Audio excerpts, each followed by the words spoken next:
So guys देखिए RBI की तरफ से न्यू गाइडलाइन आने के बाद सभी बैंक धीरे धीरे करके ग्राहकों के एईपीएस डेबिट फैसिलिटी को डिसेबल कर रहे हैं। यहां पर कोई भी बैंक नहीं मान रहा है और जैसे जैसे एईपीएस का डेबिट फैसिलिटी डिसेबल किया जा रहा है वैसे वैसे सीएसपी संचालकों की टेंशनें जो है बढ़ी हुई हैं और काफ़ी ज़्यादा परेशानी भी हुई है, क्योंकि देखिए जो हम लोग को पहले एईपीएस में कैश विड्रॉल करते समय एरर्स आते थे, जैसे आधार ना लिंक होना ग्राहक का, वो काफ़ी ज़्यादा देखने के लिए इस समय मिल रहा है। तो यहाँ पर बेसिकली देखिए पहले हम लोग को ये लगता था कि केवल केवाईसी अपडेट ना होने की वजह से ग्राहक के एईपीएस डेबिट फैसिलिटी को डिसेबल किया जा रहा है, तो ऐसा बिल्कुल नहीं है। इसके पीछे का अन्य कारण भी है जिसकी वजह से एईपीएस डेबिट फैसिलिटी को डिसेबल किया जा रहा है और इसे डिसेबल करने के बाद ग्राहक भी परेशान है और सीएसपी संचालक भी परेशान है। और यहाँ पर देखिए दोनों के दोनों परेशान है, क्योंकि देखिए एईपीएस एक ऐसा मोड है जिसके माध्यम से ग्राहक जो है सीएसपी संचालक के पास जाकर के, छोटे बैंकों के पास जाकर के केवल 10 मिनट में अपना पैसा निकाल लेता था, उसे बैंक में जाकर के घंटों लाइन लगाने की जरूरत नहीं पड़ता था।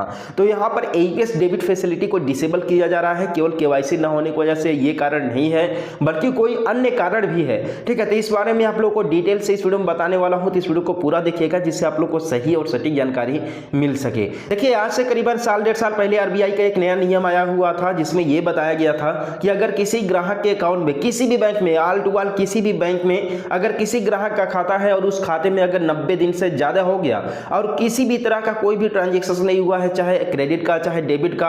कोई भी किसी भी तरह का अगर ट्रांजेक्शन नहीं हुआ है, तो उस ग्राहक के अकाउंट जो है उसे इनएक्टिव कर दिया जाएगा, उसे निष्क्रिय कर दिया जाएगा। यह देखिए अपडेट आया था करीबन आज से साल डेढ़ साल पहले अपडेट आया था आरबीआई की तरफ से। हालांकि देखिए इस रूल को भी फॉलो किया जा रहा है कि जिस ग्राहक का जो है कि ट्रांजेक्शन 90 दिन के अंदर में कोई भी ट्रांजेक्शन नहीं हुआ है, उन ग्राहकों का जो है कि एईपीएस के साथ साथ जितने भी डेबिट फैसिलिटी हैं, सारे के सारे डेबिट फैसिलिटी को जो है कि ब्लॉक कर दिया जा रहा है, बंद कर दिया जा रहा है, डिसेबल कर दिया जा रहा है, जैसा कि ग्राहकों के पास अब मैसेज आ रहा है। और यहाँ पर देखिए केवल एक रीजन नहीं है कि मत जो है कि ई केवाईसी कंप्लीट ना होना या फिर री केवाईसी करने के लिए जो है ग्राहकों का एईपीएस को डिसेबल कर दे रहा है बैंक, ऐसा कुछ भी नहीं है। ठीक है, ग्राहकों का देखिए जब ज्यादा दिन हो गया ट्रांजेक्शन नहीं हुआ है उसके अकाउंट में, इसके वजह से भी उनका एईपीएस को डिसेबल कर दिया जा रहा है। ठीक है, और साथ में जिन ग्राहकों के एईपीएस में फ्रॉडुलेंट ट्रांजेक्शन हो रहे हैं, फ्रॉडुलेंट ट्रांजेक्शन का मतलब ये है कि पर डे मान लीजिए 10,000 रुपया निकल रहा है ग्राहक बैंक में ना जाकर के, पर डे जो है कि 5-5 हज़ार रुपया सेम टाइम पर और सेम डेट में निकल रहा है। ठीक है, और प्रतिदिन पैसा निकल रहा है, तो ऐसे भी अगर फ्रॉडुलेंट ट्रांजैक्शन होता है ग्राहक के अकाउंट के साथ, ठीक है, एनपीसीआई को ऐसा लगता है कि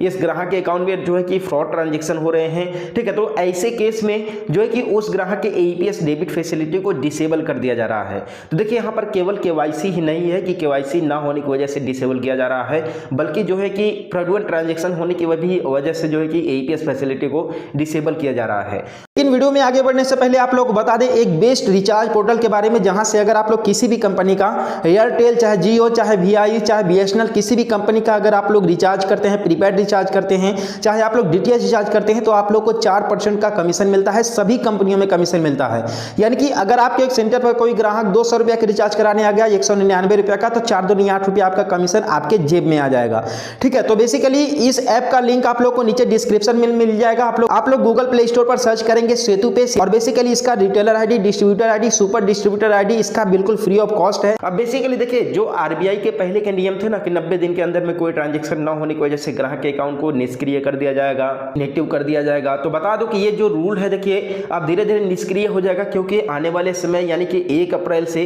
कुछ आरबीआई के नए रूल्स लागू होंगे। नए रूल्स में जैसे कि मैंने आप लोग को आज से करीबन 2-3 दिन पहले बताया था कि देखिए आरबीआई का नया रूल आ रहा है कि देखिए अगर किसी ग्राहक के अकाउंट में जो है कि 90 दिन से ज्यादा हो गया और किसी भी तरह का कोई भी ट्रांजैक्शन नहीं हुए हैं, तो बैंक क्या करते थे पहले कि इस अकाउंट को डायरेक्टली निष्क्रिय कर देते थे या फिर जो है कि निष्क्रिय करने के साथ उसे डिसेबल कर दिया करते थे। लेकिन अब बैंक ऐसा नहीं कर पाएंगे। बैंक किसी भी अकाउंट को निष्क्रिय या फिर डिसेबल करने से पहले, इनएक्टिव करने से पहले उस ग्राहक के साथ कांटेक्ट करने की कोशिश करेंगे। कांटेक्ट जब हो जाएगा, अगर कांटेक्ट नहीं होता है मेल के द्वारा या फिर एसएमएस के द्वारा, जब तक कांटेक्ट नहीं होगा, जब तक ग्राहक उस अपने बैंक अकाउंट में जो है कि कांटेक्ट नहीं करेगा, तब तक बैंक उस अकाउंट को इनएक्टिव या फिर डिसेबल नहीं कर सकते हैं। ठीक है, अगर मान लीजिए ग्राहक जो है कि नहीं है इस दुनिया में, ठीक है, या फिर कोई और कारण है या फिर कहीं और है जहां से बैंक में नहीं आ सकता है, ऐसे में देखिए ग्राहक के अकाउंट में जो नॉमिनी ऐड किया गया है, नॉमिनी से कॉन्टैक्ट करेगा बैंक, नॉमिनी से कॉन्टैक्ट करने के बाद ही बैंक अकाउंट को डिसेबल करेगा,